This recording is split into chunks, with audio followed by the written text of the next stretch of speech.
2 Corinthians 5, verse 7.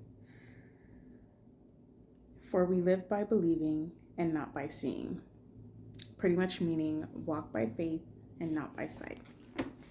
So in my previous video, I did say I was going to make another video just kind of expanding a little bit more on what, for me personally, what I've been going through with walking by faith and not by sight. So there's just things in life where I just feel I want to have control over it. Like with my business, for example, I want to be able to see, is my business going to be successful? Is everything that I'm trying to do right now going to pay off in the long run? You know what I mean? I want to be able to know what's going to happen next, and I'm not always going to be able to know what happens next.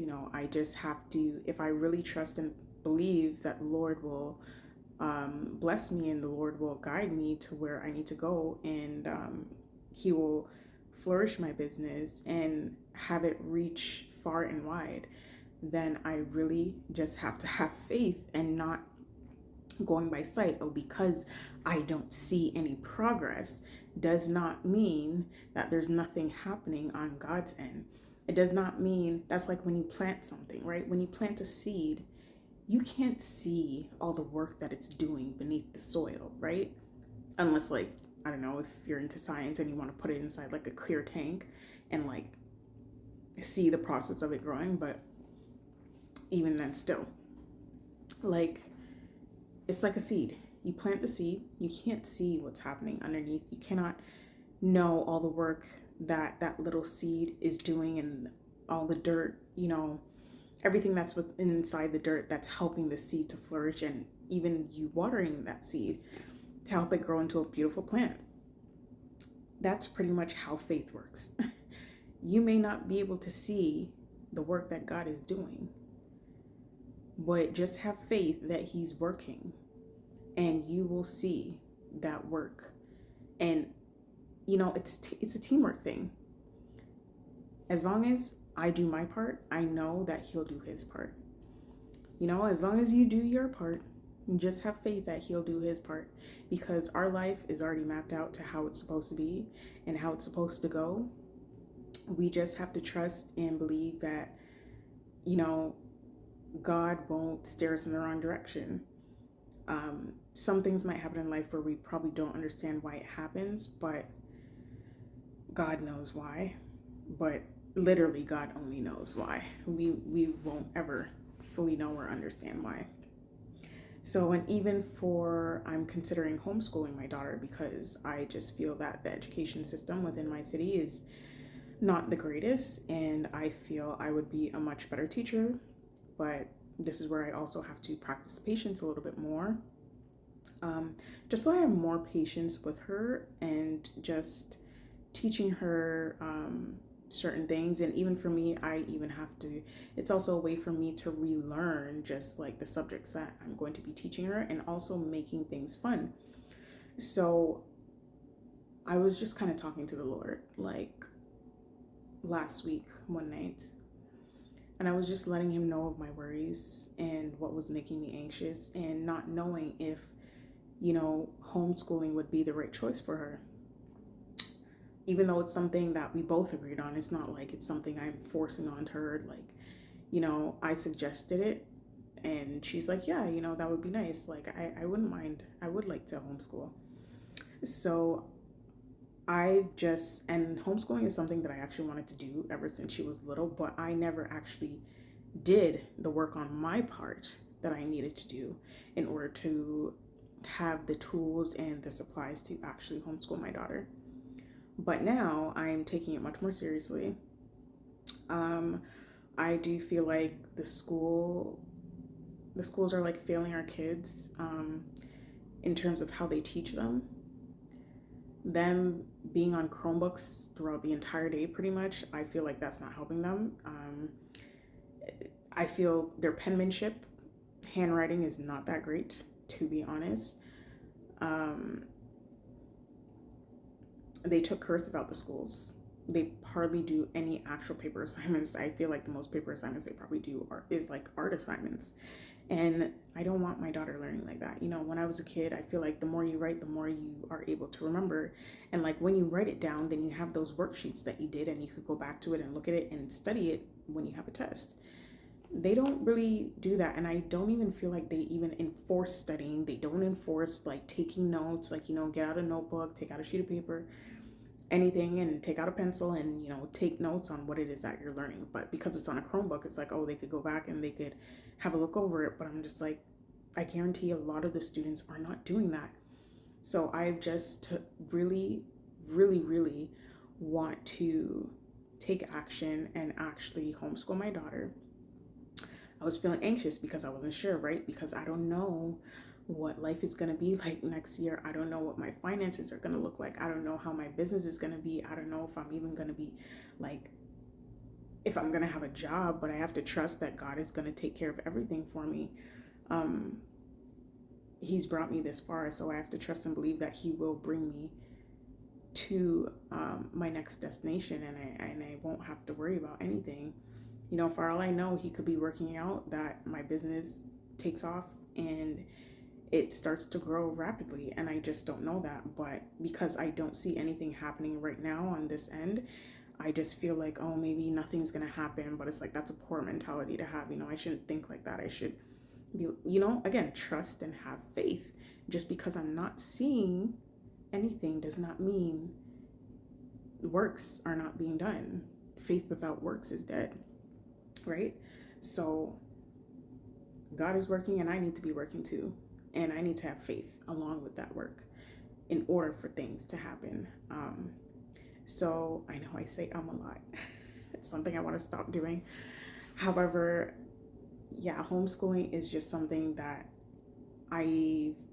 that same night I was talking about when I was talking to him, I actually went to look on Amazon for something, but for whatever reason, my mind shifted to just wanting to look for homeschool books and items and activities that I could do with my daughter, and just like getting whatever I need to actually give to the school to let them know I will be homeschooling my child for the next school year. So I spent like 2 hours that night when I should have been in bed sleeping. I was in bed, but I should have been sleeping. But I spent 2 hours that night just looking at different books, curriculums, finding out the rules and regulations for homeschooling, what I need to give to the school. And I feel a little less weary about it. And like it's like a tug of war. It's like a tug of war between what you have control of and what you don't have control of, but you still want to try to control anyways, though you don't have control of it. You know what I mean? So that's what I was feeling that night, because I don't have control. And that's the thing with humans. We like to have control over things. And because I cannot control how my future is going to look, because the Bible says, you know, worry about today. You know, tomorrow has its own problems. Just focus on today. So I really just wanted to, sorry, I lost my train of thought. So once I allowed myself to realize that that's when it hit me like, this is truly what it means to walk by faith and not by sight. I cannot be fearful over a future, you know, a future that hasn't even happened yet. I cannot be fearful of, oh, I don't know what my finance is going to look like, because I don't know what my business is going to look like. So I literally just have to trust God with my whole heart and believe that He will work out everything for me. And not just for me, but, you know, for my daughter's sake and for my family, so that I could take care of them, and we could just no longer have to live a life of struggle anymore. So I'm truly trusting in the Lord, and I know it's something that I feel for a lot of people. It is very hard to trust and believe in something, but for me, it's like, hey, if you could look to a crystal, right, and you could be like, oh, I believe in a crystal, why can't you believe in God? If you could look to a deck of tarot cards or an oracle and be like, oh, I believe in that, why can't you believe in God and have faith that He will work everything out? in the same way that you're believing in just because you see it. See, that's a thing. Just because you see it, you want to have faith in it. But because people don't see God, it's hard for them to have faith in something and believe in something that they're unable to see. And regardless of me seeing God physically, I could feel the Holy Spirit spiritually, regardless of me not being able to see him physically, or, you know, anything for that matter. And I still have faith. I still have faith even though I cannot see him in a physical form. And that's what it means to, you know, live by faith, not by sight, or walk by faith, not by sight, depending on the version that you're reading. So, you know, if sometimes when you do put your faith and you see how God works things out in your life, you really just have to be like, wow.